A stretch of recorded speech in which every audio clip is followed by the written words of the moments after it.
solemnly swear. I, George Walker Bush, do solemnly 7 years swear ago, that I a will man from faithfully Crawford, execute Texas rode into the White House promising to be a uniter, not a divider. We renew that purpose today to make our country more just and generous, to affirm the dignity of our lives and every life. But as he made his final State of the Union address on Monday, the US president made clear his terms in office appear to have been defined by divisions, not unity.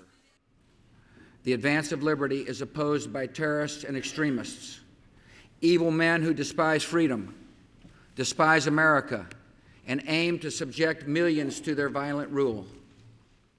As he readies to leave office, the man who became notorious for his inventions of foreign policy like the axis of evil continued to defend his defining war despite its widespread unpopularity. Ladies and gentlemen, some may deny the surge is working, but among the terrorists, there is no doubt. Al-Qaeda is on the run in Iraq, and this enemy will be defeated.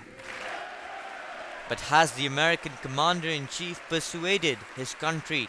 I suppose if you're bullish, really bullish on the surge in Iraq and believe that after a series of years, Iraq will turn into a reasonably stable democracy, then perhaps that will happen. But cool, clear, objective view of that suggests the president has a real uphill battle.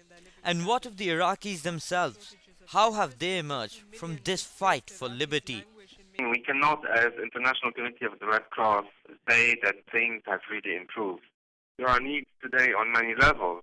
There are needs in terms of access to health services, access to water networks. Fuel is expensive. The phenomena of brain drain today in Iraq is also problematic. So today, in our opinion, maybe there have been some improvement in some fields, but all in all, the overall situation in Iraq remains difficult for Iraqis. Perhaps the general view was summed up by the opposition Democrat Party.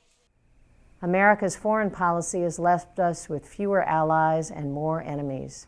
But at the beginning of the end, perhaps President Bush has finally managed to evoke unity in the form of a united sense of relief. Ahmed Naqvi, Dawn News.